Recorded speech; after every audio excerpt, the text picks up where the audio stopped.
Hello, and it's time for the Raw review here on Wrestling with Regret. And just like the XWF, this week's Raw is in your face. Over here in the XWF, I want to fight the toughest. That's why I'm going to get in your face. Because I'm going to be in your face in the XWF. Dolph Ziggler is the third man on commentary this evening, and the champion Drew McIntyre opens the show. The same man that Dolph spent the better part of the summer just ragging on constantly every week, putting him over very graciously here on commentary. Drew explains in his promo that his jaw is basically a giant flashing red weak point like in a video game boss or something, where his jaw is still injured. He chooses to sally forth and continue on as champion, but too much of a direct shot to the jaw will send everything spiraling out of control for him, basically. So that's a big old weak spot there. He says that he and Randy Orton, have each spent the last couple of weeks leaving the arena in ambulances. So for the Clash of Champions and their title matches, up the ante, make it an ambulance match. He talks for a second about the history of the Claymore and how it was a finisher that was kind of developed by accident, which is something I actually talked about for a minute in my 3MB review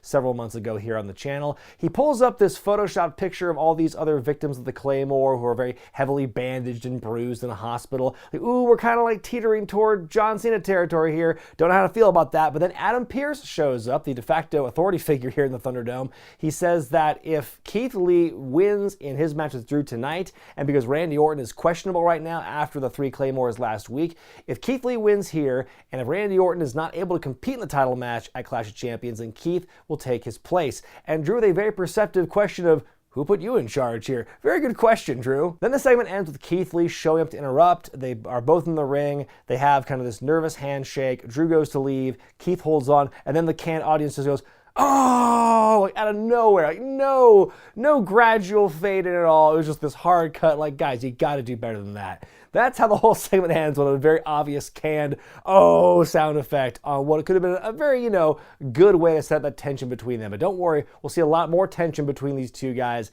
as the night goes on. Your first match of the evening is Champions versus Champions, as the SmackDown Tag Champs, Cesaro and Shinsuke Nakamura, take on the Raw Tag Team Champions, the Street Profits. Shinsuke's pre-match promo saying if they want smoke, they'll get cancer. Damn, that's harsh. Montez takes a lot of big bumps in this one. He takes a big double power bomb like on his back on the top of the barricade before the commercial break.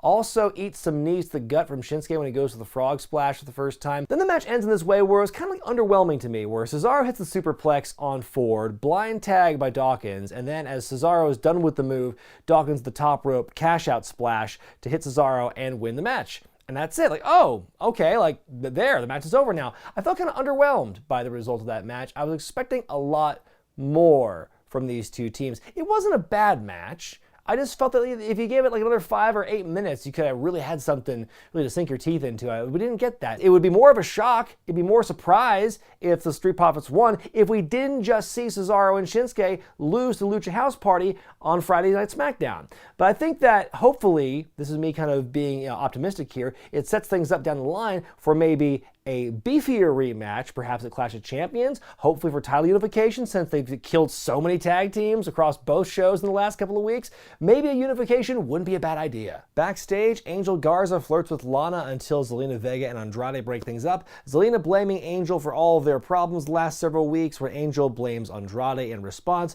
The two of them start arguing. Zelina washes her hand of it and says, I can't deal with this anymore. And next thing you know, the two guys are starting to fight backstage. So is this the end of the tag team? I felt we had so much start and stop with the tension for a while. I felt they weren't really going to do anything with it. And now we finally have that tension, but now it appears they're kind of blowing the whole unit up, it seems. And you'll see what I mean as we get later in the show here. But I feel that, like, after all, when you consider how long or for how much of a period of time, especially in the early pandemic days, empty performance center days, how like Angel, Zelina, Andrade, and in parentheses Austin Theory were all kind of this like glue that held the show together. They were kind of the workhorses of Raw for a while. They were everywhere. And now, like, with not so much of a bang instead of a whimper, now the team seems to be totally dissolved, which is a bit disappointing. You'd hope there'd be more of a more of an event, basically. But, you know, like I've been saying, they've been breaking up enough tag teams lately. You know, if they have kind of an underwhelming breakup every once in a while, I guess it's not the end of the world. The whole Hurt Business shows up in the ring along with the newest member, Cedric Alexander. How do you gotta feel if you're Cedric Alexander and you join the Hurt Business just after they release their new shirt where all three of the other guys' names are on it except for yours? Do you still get merch money from that shirt sale? Cedric tries to explain, you know, his actions here. He's doing what he has to do to succeed. He kind of reiterates what he said last week, how Apollo and Ricochet were weighing him down. Out come Apollo and Rico, and basically they say that, you know, Cedric is weak-minded for turning his back on them, says that the beatings that Cedric was receiving from the Hurt Business all this time will pale in comparison to what he will receive from Rico and Apollo. We go to that match now between Cedric and Ricochet. Things break down immediately on the outside. Lashley tries to interfere, but then Eric of the Viking Raiders shows up, and he and Lashley brawl their way to the back. And then in the match itself, it's an okay contest here. Cedric wins with a lumbar check and a huge sell, an insane sell job by Ricochet. I love the fact that he was willing to, he's kind of put that extra kind of mustard on his big finishing move sells just to really help get over how devastating the move can be. I do like that about Ricochet. Then after the match, the lights begin to flicker and Retribution appear. We see their logo all over the screens in the Thunderdome because that is way less destructive than spray paint. And then we see those 5 crew members from before, from last week, showing up backstage again. Hearing the woman who's not Mia Yim talking, you can tell this has got to be Mercedes Martinez. Those eyebrows don't lie. The person on the far left of the shot, I swore was The Miz. I was kind of looking, it's like, he looks very familiar. I would not be surprised if it was just The Miz in a suit filling up for a body. And then not Dijakovic says that, you know, they will gut your reality as the rest of the goons show up into the shot and everything. Then after the commercial break, we see the Hurt Business approach Adam Pearce and say that his job's on the line if Retribution continue to run roughshod. They offer their services for extra security. And when I saw that, I was like, ooh, maybe they're planting the seeds for something. Because, you know, we've seen Retribution and the Hurt Business kind of be at odds almost at the very beginning. And it feels like it's almost too obvious that it's a setup, that it's actually going to be linked to the Hurt Business somehow. I mean, we don't really know yet, but I just feel like, you know, we are going to see how this develops as the night goes on. But I feel like, well, we'll see how it blows off with the Hurt Business, how they get involved with Retribution on this night. But it just makes you, the gears are turning here. We go backstage to an interview with Mickie James, who says she loves the wrestling business and how it's always driven her, and that with age comes wisdom. This may be the final time, she says, that she could possibly win the Raw Women's Championship. We go to that match now as she challenges Asuka for the belt. It's a really good competitive match here. I really enjoyed what they did here in this thing. My favorite part here, one of my favorite parts at least, is when Asuka hits a spinning back fist onto Mickie James, and Dolph goes Schwarzenegger-esque on SmackDown. Like, wow, a 21-year-old SmackDown reference. Good on you, Dolph. That was pretty impressive. In the end of the match, though, there's like a lot of grappling and countering in and out of the holds and everything. Asuka has the Asuka lock locked in. That's hard to say. And then Mickie tries to roll out of it, and then all of a sudden the referee just calls the match, and Mickie has this very obvious look of like, what the fuck, on her face, and her hands are like, what is this? After the finish, we don't know what happened. There's a lot of, and like then they say Mickey's no longer able to continue, so Asuka's the winner. There seems to be a lot of conflicting stories as to what this was, but the prevailing sense of what may have gone on was the referee just screwed up and like thought that Mickie was in danger or that she did I don't know. It's very confusing. It was kind of unfortunate. I hope everyone's okay. I heard Mickie might be hurt, but I don't know if that's true or not at the time of this recording. It just seemed, you know, it just kind of put a damper on what was an otherwise fine match. But before we have time to really process what happened with that finish, Zelina Vega shows up, and she says that Asuka has been reckless with the championship and she's coming for that belt. Asuka begins to speak in Japanese, but Zelina slaps her and bails, and that's where the segment ends. It's an interesting way to establish Zelina as a competitor, let alone a contender. We know she wrestles, but I mean, it's been so infrequent, and she's been so underutilized in that role of wrestler. This feels like it kind of comes out of left field. I mean, if you want to think about it more closely, Lana has more of a claim to be a contender for the championship than Zelina does, because at least she's been wrestling the last couple of weeks. We go backstage to see Keith Lee being interviewed. He says that Lee and Drew are friends, but they're having rough times lately as Drew interfered in the last couple of matches that Keith has had. Drew is his friend, but when it comes to the championship opportunity, he will do what he must. We then go to our next match as Bobby Lashley takes on Eric of the Viking Raiders in non-title action. MVP is on commentary now and for the rest of the show. They said last week Ivar did a dive to the outside and he injured his cervical. His cervical, what you might ask? You figure it out. It's a pretty short match here. Lots of big power moves on display by both guys. Lashley ultimately wins with the full Nelson. Kevin Owens interviewed backstage asking why does he think Aleister Black has a beef with him? And Kevin theorizes that maybe it's because Aleister's mad that hardly anybody actually picked a fight with him in that dark room for the year and a half or so, according to Kevin, that he was in the dark room and everything. He wants to show what happens when you pick a fight with Kevin Owens. And so he leaves and we see Aleister Black kind of like sneaking up in the shot behind him, looking on and everything. And then we see them setting up the cage like manually with people, and that confused me. I'm like, wait a minute, the Thunderdome was supposed to be a place you have like 100% control of your environment, and you can't even have like the cage suspended above the ring. Like that's, you know, even the basic arenas, you know, you have that luxury. I thought it was just kind of interesting. Even NXT, it's literally just like the walls coming in like this contraption like that. You couldn't implement that in this sort of thing. I mean, that's I think one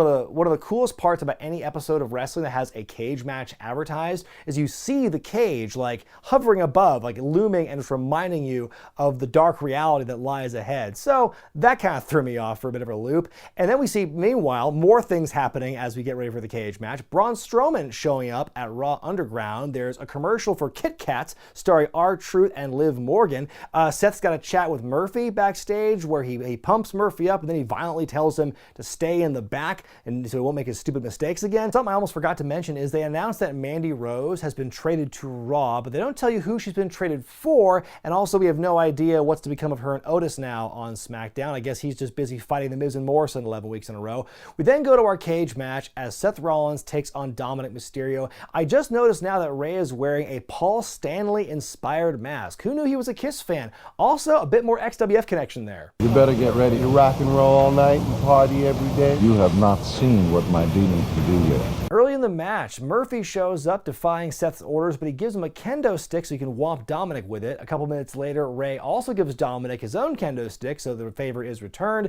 We get this double crotch drop on the top rope, which I thought was pretty entertaining. There's a scary moment for a split second here where Dominik is kind of like hanging on the top of the cage wall. They're transitioning into a superplex spot, but it's very shaky as they're starting to link up. But Seth is able to control it, and he comes down, protecting him very safely. You love to see that into the Falcon Arrow and whatnot. Seth hits two big stomps on Dominik to win the match very decisively, staring daggers in the Mysterio family as he's covering Dominik. And then after the match, he seems to have made peace with Murphy. Psyche beats him up because he disobeyed him once again. So Seth and Murphy apparently are fully broken up now. And then this very interesting exchange where Seth crosses paths with Angie and Aaliyah Mysterio, and he says something to the effect of, hopefully she's better, like referring to Aaliyah. So wait, is Aaliyah Mysterio also training? We haven't been knowing this at all? That'd be a big twist. But then as he leaves, then the two ladies go into the ring with Rey to tend to Dominik, and Aaliyah shows some kind of like compassion for Murphy, who's like, she kind of like puts her hand on his shoulder just for a split moment, and they don't acknowledge it on commentary. They show you, but they don't tell you, which I think is very nice. So it's like, ooh, what's going on here with Aaliyah and Murphy, or where's Aaliyah gonna go? I mean, to me, she's been kind of a background figure this entire time. If she's gonna get involved more with storylines, we'll see how it goes. I'm not saying every Mysterio family member is a grade A actor, but you know, Dominik's impressed so far. I think this whole series with Seth, even though it's been like, okay, like let's do something different for Dominik, maybe we can, I think he's been very impressive. I will say that his first few matches in WWE, mostly against Seth and Murphy, have been very good. Then it's time for the Raw Underground portion of the show. I'm just going to lump all the segments together into this little spiel here. First off, before that though, we see Braun Strowman entering Raw Underground, like I mentioned. It's very weird to see a guy as big as Braun have to look up to Jordan Amagbian, who's like running door security. That's a very weird visual. So anyway, the first segment we see here is Dolph Ziggler, who has relinquished his announcing duties from earlier. He's here to beat up some people in Raw Underground. He wins the first fight. He can do it all, folks. And then Riddick Moss gets back in there and they start fighting. Braun Strowman enters the ring and destroys them both. And then later on we see Titus O'Neil run in and try and fight Braun, but he is quickly destroyed. Poor Titus. Then in the final Underground segment, we see that Dolph and Riddick are not finished with Braun yet, but they are quickly beaten up by Braun anyway. Then in comes Dabba-Kato / Babatunde. He gets in the ring, and they have a stare down. Shane McMahon gets in the ring, breaks up, and says, we're going to have this fight for next week. Okay, that's one I actually want to see. Backstage, Drew McIntyre is being interviewed, and he basically insinuates that he was only trying to help his good buddy Keith Lee last week when he interfered in the Keith Lee-Randy Orton match. And then the man himself shows up. Keith takes exception to that, says the only time that Drew didn't interfere in a match of his was when he beat Randy Orton at Payback. And then Keith begins to kind of gesture toward Drew's injured jaw, and Drew's very upset by that and kind of warns him to stay away. But Keith keeps poking the bear, and eventually they has fight, and the referees have got to break it up. This once, strong friendship has now started to soon dissolve over the WWE Championship. Well, last week, Kevin Owens and Aleister Black fought for approximately an hour in Raw Underground. We got a bullshit finish, so now we've got a singles match in the ring for these guys to settle things. It's a pretty short and sweet match here. KO gets caught in a knee bar, but he's able to get the rope break, and then the lights flicker, which distracts Aleister, and that opens him up for a KO stunner for Kevin Owens to win, and that's pretty much where that ends. And then we see elsewhere backstage, Drew and Keith resuming their fight. Adam Pearce has to break things up and says, if you guys keep fighting this, the match tonight's off, and also no stipulation for Clash of Champions is in effect. So they finally stopped fighting there. But yeah, I mean, as far as Kevin Owens and Aleister Black goes, I mean, I don't know what they're going to do with Aleister now. He's got long pants now. That's an upgrade, I guess, from his old look. He's got the eye patch or the black garbage bag wrapped around his head now to match the garbage bag look of his pants. So I don't know what they're going to do with heel Aleister now. Heel pirate Aleister. Dread Pirate Aleister. That's what they should do. Up next, the Riot Squad take on Natalya and Lana with the tag champs, Shayna Baszler and Nia Jax, being very awkward and tense with each other as they are joining on commentary here. The match itself lasts less than a minute. There's about 3 camera cuts per second, and it ends with the Riot Squad beating Natalya and Lana. The champs get in the ring, and they beat up the losers of the match while the Riot Squad look on. Nia actually hits a Samoan drop onto Lana on the announce table, which smashes it into pieces. Some brief kind of cohesion and teamwork here with the Unlikely Tag Team Champions, which is actually kind of refreshing. I like seeing like unlikely tag teams or like hostile tag teams kind of like eventually form that bond. It's kind of nice to see. You love to see, people finally hash out the differences. I felt the same way when the Bar finally like stopped being fighting with each other and they started working together as a team and finding a common ground and everything. My only question is, what was the point of that match? In your main event, non-title affair as Drew McIntyre takes on Keith Lee. And to reiterate, if Keith beats Drew here tonight and if Randy Orton is unable to compete at Clash of Champions, then Keith takes his place in the championship match. This week on Keith Lee Gear Watch, this week it's a regular singlet. It's a couple of big boys having a big boy bash. One of my favorite things in wrestling is when 2 huge guys just hit each other with big power moves back to back to back. It's like one of my favorite things in wrestling, honestly. After a big old superplex takes both of them down, out come Retribution. They get in the ring, the cameras get very shaky all of a sudden as they start to beat down Drew and Keith. Out come the Hurt Business, making good on their word to Adam Pearce that they would do some extra security. The suit jackets come off and the 4 of them fight all Retribution. They all has fight. Very impressive to see this heel group kind of standing up to Retribution like that the way they do. And then at the very end, you see Drew and Keith out of nowhere with a double plunge out of the outside onto everybody. Everyone's laid out as we fade to black. Well, it is disappointing that Keith apparently can't have more than one match that ends in a clean finish in the main roster right now, but the end of the show I think was pretty nuts. Cool to see the Hurt Business getting involved, like heels and faces kind of joining together against the common goal. When you see something like this, and I wanted to talk about it earlier, but I wanted to wait until this stuff to talk about it, this felt like a big movement in the story to me. When you see something like this where everyone starts fighting back against like the insurgents, it seems to me like the next real big chapter in the story is going to be told very soon. Maybe at Clash of Champions in 2 weeks, maybe a little bit down the line. But I mean, that felt like a big moment to me where it's okay, the storyline is kind of moving along. We've had a couple promos from Retribution. We've had this big fight at the very end. There's going to be some reveal. Someone's going to be unmasked and the slow drip will finally happen. That's kind of what I'm thinking is going to happen at Clash of Champions. But this to me is the harbinger of that next big movement. So in that regard, I think it was actually a strong ending to the show, even though the match itself, it would have been nice to have a conclusive ending for once, but I think that getting Retribution involved and the Hurt Business being involved as well, putting the whole thing in a big gumbo pot, I think it was a pretty strong way to end the show. That being said, I give this week's Raw a C-. It was kind of in the middle of the road for me, but kind of teetering toward a not great show. There were a lot of short matches on this show that kind of advanced stories, but I felt that in most of those cases, a promo could have sufficed. There was only one match that I genuinely enjoyed on the night that had a clean finish, and that was the cage match with Seth and with Dominik. I think they were far more concerned with hyping up in your face than they were actually delivering anything that could be constituted as in your face. The two big disappointments that stand out to me was just kind of like, that champions versus champions match I felt could have been better, and they could have devoted more time to it, and it would have been a better match, but maybe they're kind of like holding out for a pay-per-view. And then also just the confusing finish to the women's championship match. It put a real kind of like wet blanket on what was otherwise like a match that could have been like my favorite match of the night. But what did you think about Raw this week, folks? Let me know in the comments section below, and stay tuned for this week's big Wednesday video where I revisit women's extreme wrestling. Oh yeah, it's still a dumpster fire, and now you have to suffer with me. I'm Brian Zane, and I'll see you next time.